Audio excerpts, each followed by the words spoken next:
What's up guys, Spin Firearms here. As you know, I love my Glock 26 and I especially love the Glock 26 Gen 3. I think it is the best carry firearm to date, and I'm going to break down every argument that anyone's ever brought to me. I'm going to destroy them, simply in this video. The Glock 26 Gen 3 came out in 1998. Think about that for a second. Over 20 plus years of proven reliability, and this firearm has never had the issues that a SIG P365 has had. This has never had the issues of a P320 compact. This has just been a solid, reliable firearm. And the people who comment down below about Glock 26s, they say, oh, I've carried mine 14 years, not a single issue. I've carried mine for 8 years, not a single issue. And that's exactly what this thing, it's a workhorse with all the aftermarket support you could ever want. And literally, it's just a great firearm. So when people come to me and say, oh no, the P365 is better. Well, the P365 hasn't been out that long, to be honest. And it's been plagued with problems for the first 2 years, and they're still even having problems. I had a problem with mine that I recently got. Now, when it comes to stuff like people saying the Hellcat, the difference between this and the Hellcat is the shootability for sure. This thing shoots so smooth compared to any double stack Micro 9. But where it beats the Hellcat and SIG and stuff like that is literally, I can throw a 10 round mag in here just like they can. But I can also throw a 33 round extended mag in there if I want to go to the range. I can do the 15 rounder. This right here is 15 plus 1, and it's shorter than a Glock 19. So let's get into the Glock 19 argument. People say, oh, what's the point of a plus 5 base plate? Why not just get a 19? Well, there's this little notch missing, which helps with concealability. Also, the Glock 19 goes to about here with the same capacity of a 15 rounder. This base plate being plus 5 saves you a lot of space. Also, as a man, I like to be comfortable, and the Glock 19 goes out to about there, so you get that little extra, a little more comfortable, being comfortable throughout the day, which definitely helps. You can't argue with that. Also, something the Glock 19 can't do very well is throw it in your pocket. This thing can get thrown in your pocket with a 12 round mag, with a 10 round mag, and it's concealed easily. On top of that, people say the 43X. That's probably the number one argument other than the P365 is the 43X and 48. When it comes to the 48 is longer than the 19, so it's going to be more uncomfortable than this firearm.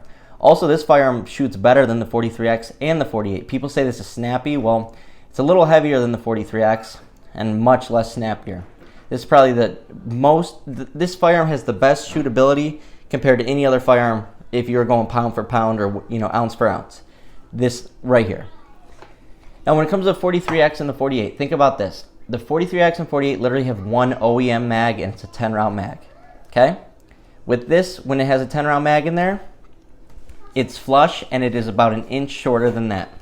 Yes, it's going to be wider by 0.16 inches, but right here, as you can see, this is shorter than a 43X. 15 rounds, it's just 0.16 inches wider. So once again, that's all going to depend on how you can conceal and stuff like that. I've never had an issue with concealing it when it comes to this direction. Only length is where I have a hard time with it.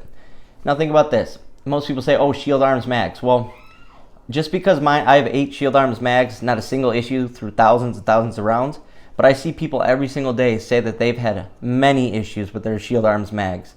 And other people are running around saying, oh, the 43X with the Shield Arms mags is the best. Well, you have to go out and buy aftermarket mags, change out your mag catch, and on top of that, you're still 50-50 from what I see out there. Is 50-50 reliability when it comes to those mags. I got good ones. I guess other people didn't.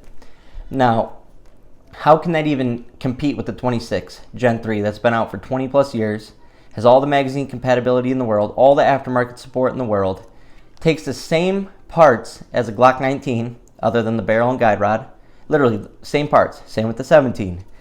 Where 43X and 48 and 43 internals are much more scarce than Glock 19 parts, let's just be honest, and Glock 26 parts.